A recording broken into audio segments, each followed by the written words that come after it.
VMI on Saturday. It's the fewest points allowed in a SoCon game by the Citadel since 2005. That was a 21-0 win over Elon. Bulldogs receiving votes in both of this week's FCS polls and host Western Carolina here at Johnson-Haygood Stadium on Saturday for Senior Day. Kickoff is at 2 p.m. This time I'll ask Coach Brent Thompson to come up, give an opening statement, and then we'll take questions. Thanks, Zeke. Once again, good afternoon. Thank you for coming. It was certainly it was a good Saturday for us. It was a great homecoming. I wish the weather would have held out just a little bit longer because we had a great atmosphere going. We had the Corps cadets really involved and very interested in the game. So it's always a great feeling here. It's always a good feeling to get a win at home. We haven't had a win at home in a few weeks, so that was nice to get. The game itself, I thought we really, disappointingly, we didn't score enough. We didn't score as many points as I thought we should have at times, and not just missing our field goals, but being able to put the ball in the end zone. We had a couple of red zone stallouts and a couple of penalties, and then we drop a snap, and just sets us back a little bit. And unfortunately, it's kind of been the theme of the year for us. But we'll continue to work on that. Defensively, we played probably about 98% of the game extremely well. We gave up just the one drive. And the one drive just gave them the one field goal. Other than that, we had a couple of turnovers by Aaron Spann, who's with us here today, who's really had a nice year and has been able to get us some turnovers. So it's been nice for us in that regard. Defense played great. They stopped the run. They forced them to throw the football. They put a little bit of pressure on the quarterback, and we're able to create some really positive field positions for us. So all in all, the 400 yards rushing was great. Holding them to 3 points was awesome. Of course, we'd like to put some more points on the board, but a win is a win at this point. We're really just getting focused and ready for a very good Western Carolina win. Western Carolina is coming off a loss to Furman, a tough game in the really bad weather game. It was a back and forth game for a long time. It was a field position game, and really Furman just kind of really ran the ball a little bit towards the game and scored a couple of big long touchdowns. I suspect that Western will come in here hungry for a win. They've still got some playoff hopes available to them as well, and they are in the hunt for the conference still. So I think they've got a lot to play for, as do we. They've got two of the best players, I think, on offense in the league, in the quarterback and Tyree Adams and Newsome. So we've got our hands full on defense. Offensively, we've got to continue doing what we're doing. Obviously, I think we need to hold on to the ball and keep their offense off the field. They've got an excellent. So I told the team that we need to control the ball and flip the field position and try to get the field position in our favor throughout the course of the day. So we've got a good week of practice planned ahead of us. Good weather. Looks like there'll be great weather on Saturday, and it should be a good atmosphere for us. Questions? Coach, you've got, disregarding Clemson, you've got 2 games the next 2 weeks that'll really decide, whether you have a winning season, whether you have a shot at the playoffs, or a losing season. How exciting is that, or is that pressure, or how do you view the next 2 weeks? Well, of course, we only view them 1 week at a time right now. There's a lot of excitement there. Our players are still excited to be able to go out there and have a chance to, get a couple more Southern Conference wins. And if we can get a couple more Southern Conference wins, we've got a pretty good chance to get in the playoffs. So we're definitely shooting for that. There's only been a few 3 consecutive Southern Conference Southern Conference winning years here. So that's another thing that we can play for that we're excited about. But all in all, it's just the next competition, and we really want to be 1-0 for this week and move on to the next week. Tyree Adams got hurt against Furman. His status is uncertain. What does it mean for them if he's hobbled or unable to play? I think that puts some pressure on Trez Newsome, which he's definitely a threat. They've got some pretty good wide receivers out there. They're still very dangerous. They're averaging 35 points a game, so some of that is due to the quarterback play. They've got excellent quarterback play, but when you're averaging 35 points a game, you're obviously doing more than just quarterback play well. So I suspect that he's going to play. I know he's a good competitor, and if he's able to play, he will play. But it just forces a lot of pressure on us to be able to stop Trez. At this point in the season, or at what point in the season do you start looking at the playoff numbers and projections?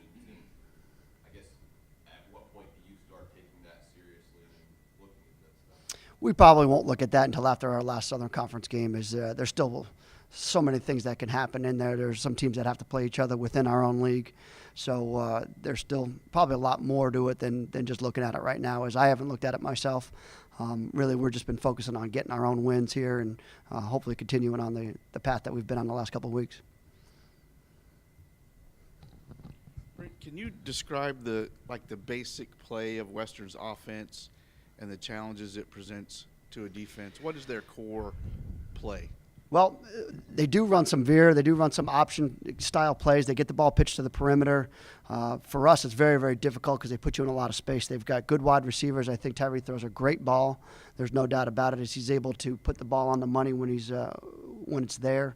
And then you still got to stop Detrez. I mean, they run RPOs all over the place, the run-pass option.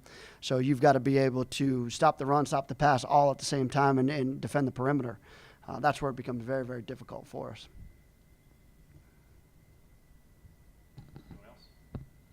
Brent, you might disagree with the premise of my question, but 8 games into the season, the Citadel hasn't really put it all together, at least in a conference game. Do you agree with that? And is that frustrating, or what needs to happen for that to happen? I think you're absolutely right, and I couldn't agree with you anymore. We haven't played really a full, complete game. Even if you look at last week's game, we should have stuck the ball in the end zone a little bit more. We know that. We should have made it and converted our field goals. We know that. I thought we played excellent on defense, and for the most part, we've played fairly well on defense throughout the year, and they've held us in the ball games. We've had our spurts on offense. We played some pretty good games on offense early on in the year, but yeah, you're right. In the Southern Conference games, we could play better, and some of that is due to inexperience, but a lot of it really at this point in the season, 8 games in, is we've got to be clicking on all cylinders, and I'm looking for that this week. Speaking of field goal kicking, have you talked to Jacob to try to buck him up, and what is his attitude after coming off the game? Jacob was great. We spoke yesterday, and we spoke a little bit on Sunday, and my point to him was, hey, you know what you got to do. You can figure this thing out. And he came back to me on Monday, and he said, I spoke to my brother. I've got a pretty good idea. He was looking at where I was missing my kicks and what I was doing wrong. Something similar had happened to him in preseason camp. He spoke to me about that. He's going to come over here and maybe kick a little bit more on the game field. Maybe that it's a little bit different on the grass than it is on the turf practice field. So he's going to be able to adjust himself. And I told the team at some point Jacob's going to win us a game. So everybody has their bad days, but he's a very good field goal kicker, and he'll be back. Anyone else? Thank you, Coach. Thank you. All right, I'll ask our first cadet athlete to come up now. Senior A-back Cam Jackson has 2,365 career rushing yards here at the Citadel, which makes him 8th all-time. We'll stay. Come on up. Come on up, Pete.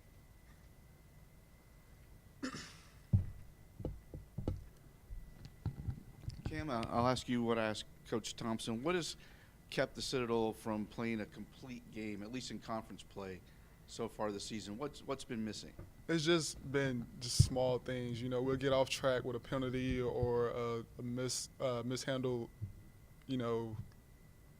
snap or something like that, and it just gets us off track, and just need to finish our drives.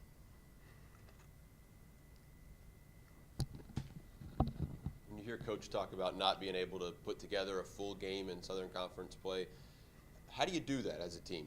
When the offense hits on some cylinders some days and the defense on others, how do you put it all together and play like you guys are capable? I mean, it's tough. Every opponent in the Southern Conference is a great opponent. We just have to put it all together, get rid of the little mistakes here and there, and we can easily put it all together, just small mistakes here and there. I mean, does that give you confidence? You feel like you haven't played your best yet? Oh, yeah. It gives us a ton of confidence. We look at the film coming off the next day, and we're like, man, if we just get this guy down, man, if we don't false start here, if we could get, 3 more inches on this step, just small stuff. And it's getting really close. Cam, how important are the next 2 weeks? You can determine whether you have a winning or a losing season, whether you have a shot at the playoffs or not. Just how important are these next 2 games? Well, it's extremely important for me because, this is my last year. I want to go out on top again like we have been in the past. Anyone else?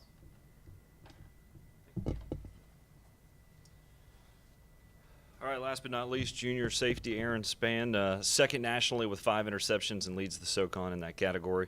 Also, the Bulldogs lead the SoCon in total defense, rushing defense, and scoring defense heading into this week's game. Aaron, you want to come on up? Good afternoon. All right, Aaron, when you when you get an interception, is it a great play by the defensive back or a terrible pass by the quarterback? I don't like to give myself too much credit. Don't like to walk around with a big head, but it's a mixture of both.